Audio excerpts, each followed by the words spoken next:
শুভ নববর্ষ বন্ধুরা, কেমন আছো সবাই? আজকে আমরা যাব মিন্টো পার্ক ইস্কন মন্দির। তো দেখতে থাকো তোমরা ভিডিওটা। আমরা এখন বেরিয়ে পড়েছি মন্দিরের উদ্দেশ্যে। তো এখন আমরা বাসেই আছি।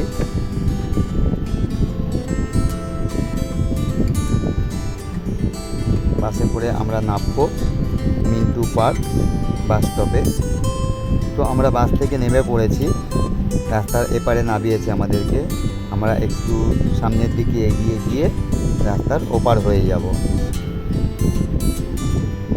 তো আমরা রাস্তা পার হয়ে গেছি, পার হয়ে মিন্টো পার্কের গা ধরে মন্দিরের দিকে এগিয়ে যাচ্ছি।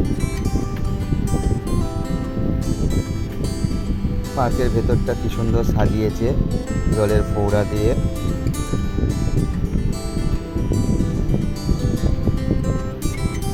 তো পার্ক শেষ করে আমরা সামনের দিকে খানিকটা এগোতেই বাঁ হাতে ইস্কন মন্দির। তো আমরা হাঁটতে হাঁটতে প্রায় মন্দিরের কাছেই পৌঁছে গেছি। এই হচ্ছে মিন্টো পার্ক ইস্কন মন্দির।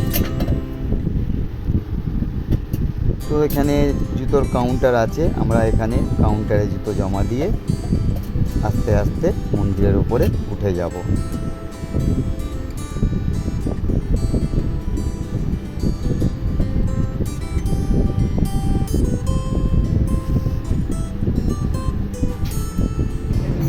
তো আমরা আস্তে আস্তে মন্দিরের ওপরে উঠে এসেছি। আজকে পয়লা বৈশাখ বলে প্রচণ্ড ভিড় হয়েছে মন্দিরে। খুব কষ্ট করে আমরা এসে এইখানটায় দাঁড়িয়েছি, প্রচুর ভিড়।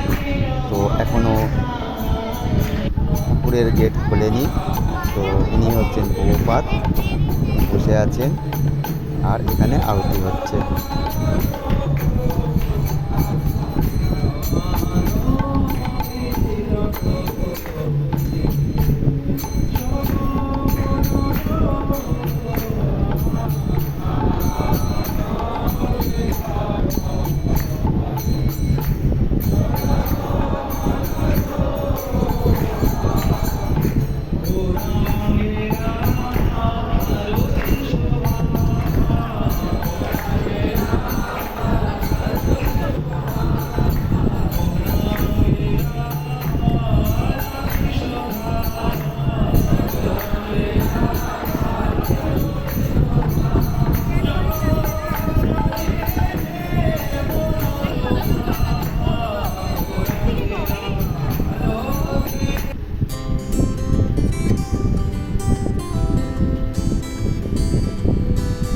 এখন আমরা ঠাকুর দেখে আস্তে আস্তে নিচের দিকে চলে যাব।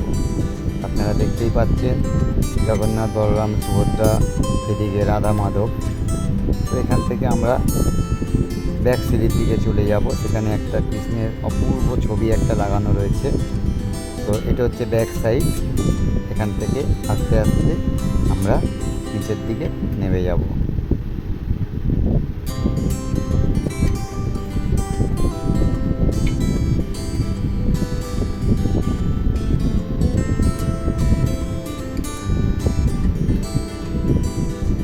লকডাউনের আগে আমি প্রায় প্রত্যেক সপ্তাহে মন্দিরে আসতাম।